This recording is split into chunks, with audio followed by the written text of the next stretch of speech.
এই গরমে মুখে রুচি আনার জন্য আমাদের সবসময় মন চায় টকটক ঝাল ঝাল মিষ্টি কিছু খেতে। তাই আজকে আমি নিয়ে এলাম আপনাদের সাথে এই গরমের একদম হট ফেভারিট ট্যাঙ্গি ট্যাঙ্গি টক ঝাল মিষ্টি কাঁচা আমের দারুণ স্বাদের একটা রেসিপি। একদম ইউনিক রেসিপি, একদম রান্নার কোনো ঝামেলা নেই, খুব সহজেই এটা বানিয়ে ফেলা যায় আর একদম লাজবাব স্বাদ। গরমের দিনে একবার খেলে বারবার মনে পড়বে। একেবারে ক্লাসিক কিন্তু সুপার টেম্পটিং কাঁচা আমের এই রেসিপিটি আপনারা একবার খেলে আঙুল চাটতেই থাকবেন। বন্ধুরা, কাঁচা আম দিয়ে তো আপনারা অনেক রকম রেসিপি বানিয়েছেন, তবে আমার মতন করে যদি একবার বানান আশা করছি আপনাদের ভীষণ ভালো লাগবে। এই রেসিপিটি বানানোর জন্য আমাদের রান্নাঘরে এই উপকরণগুলো খুব সহজেই পাওয়া যাবে, তাই আর দেরি না করে আমার মতন করে একবার বানিয়ে ফেলুন। জানেন তো, কাঁচা আমের এই রেসিপিটি আপনারা সব রকম খাবারের সাথে পরিবেশন করতে পারেন, খেতে দারুণ হয়।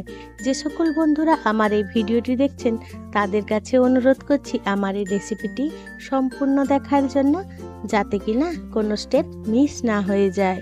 নমস্কার বন্ধুরা, ইজি কুক চ্যানেলে আপনাদের সবাইকে স্বাগত জানাই। চলুন শুরু করছি। এই দারুণ স্বাদের আমের রেসিপিটি বানানোর জন্য আমাদের প্রধান যে উপকরণ লাগবে সেটা হচ্ছে কাঁচা আম আর পেঁয়াজ, আর বাকি উপকরণগুলো আমি দিতে থাকবো, সঙ্গে থাকুন, দেখতে থাকুন। আমি এখানে 3টে কাঁচা আম নিয়ে নিয়েছি আর 3টে পেঁয়াজ নিয়ে নিয়েছি। আপনাদের পরিমাণ অনুযায়ী আপনারা সেইভাবে নিয়ে নেবেন। আমগুলোকে দেখুন এইরকম আমি বোঁটাটা কেটে আমি জলে ভিজিয়ে রেখেছিলাম প্রায় আধ ঘন্টা মতন, যাতে কিনা এই আমের অনেক আঠা থাকে, তো এই আঠাটা বেরিয়ে যাবে, তো আমাদের আমটা খেতে ভালো লাগবে। আমি ভিজানোর পরে আমি আমটাকে দেখুন এইরকম ভালো করে খোসাটা ছাড়িয়ে নেব। আমার এই রেসিপিটি যদি কোনো বন্ধু ফেসবুক থেকে দেখে থাকেন তাহলে আমার পেজটিকে লাইক ও ফলো করে দেওয়ার জন্য অনুরোধ করছি। এই খোসাটাকে কিন্তু খুব সুন্দরভাবে আমাদের ছাড়িয়ে নিতে হবে। আমি এক এক করে সমস্ত আমের খোসাগুলো ছাড়িয়ে নিচ্ছি আর পেঁয়াজগুলো ছাড়িয়ে নেব।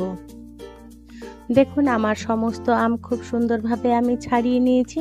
এবারে এই আমগুলোকে দেখুন রাফলি আমি কেটে নিয়েছি।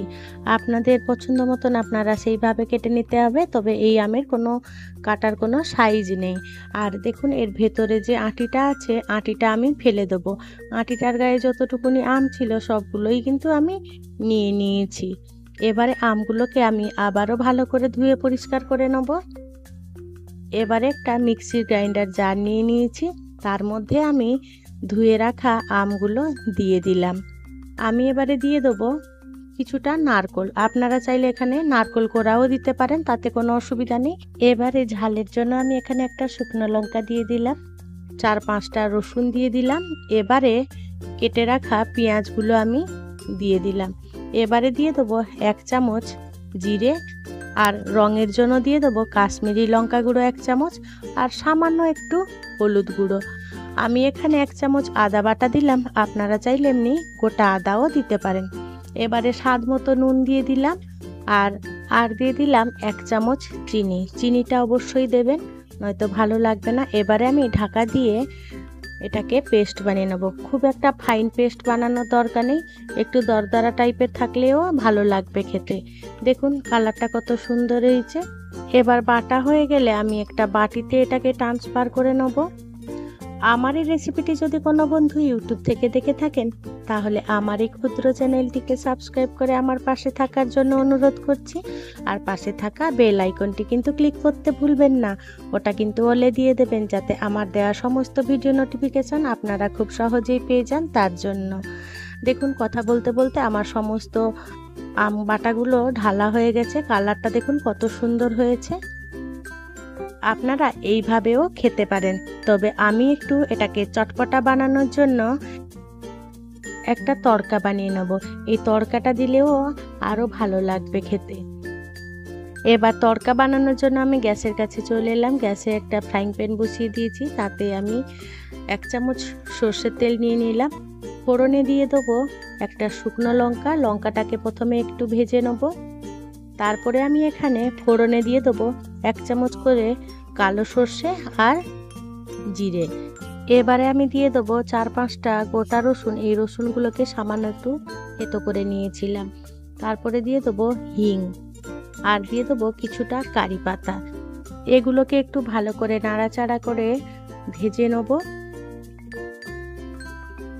এবারে ভাজা হয়ে গেলে আমি ওই আম মাখার উপরে এই তড়কাটা ঢেলে দেবো। বন্ধুরা, আপনাদের কাছে অনুরোধ রইল, এই গরমের সময় কাঁচা আমের এই রেসিপিটি একবার আপনারা অবশ্যই বানাবেন। আর যদি বানান আপনাদের কেমন লাগলো সেটা কিন্তু আমাকে কমেন্টে জানাতে একেবারেই ভুলবেন না। এবারে তড়কাটা দিয়ে আমাদের সমস্ত উপকরণগুলোকে খুব সুন্দরভাবে মিশিয়ে নিতে হবে। দিলে আমাদের একেবারে রেডি হয়ে যাবে এই আম মাখা বা আমের চাটনি। বন্ধুরা, আজকে আমার এই রেসিপিটি আপনাদের কেমন লাগলো সেটা কিন্তু কমেন্টে জানাতে একেবারেই ভুলবেন না। দেখুন কত সুন্দর কালার এসেছে। চিরাচরিত আমের চাটনি না বানিয়ে নতুন স্বাদ পেতে এইভাবে একবার আমের চাটনি বানিয়ে দেখতে পারেন। আমার এই রেসিপিটির যদি কোনো অংশে আপনাদের একটুও ভালো লেগে থাকে তাহলে ছোট্ট একটা লাইক করে দেবেন। আপনাদের এই ছোট্ট ছোট্ট লাইক আমাকে অনেক ইন্সপায়ার করে নিত্য নতুন রেসিপি বানানোর জন্য। আর যদি খুব বেশি ভালো লেগে থাকে বন্ধু বান্ধব কিংবা প্রিয়জনদের সাথে শেয়ার করে তাদেরও দেখার সুযোগ করে দেবেন। যে সমস্ত বন্ধুরা আপনাদের মহামূল্যবান সময় দিয়ে আমার এই রেসিপিটি দেখলেন তাদেরকে জানাই অসংখ্য অসংখ্য ধন্যবাদ। আপনারা ভালো থাকবেন, সুস্থ থাকবেন। দেখা হবে পরের কোনো নিত্য নতুন রেসিপিতে।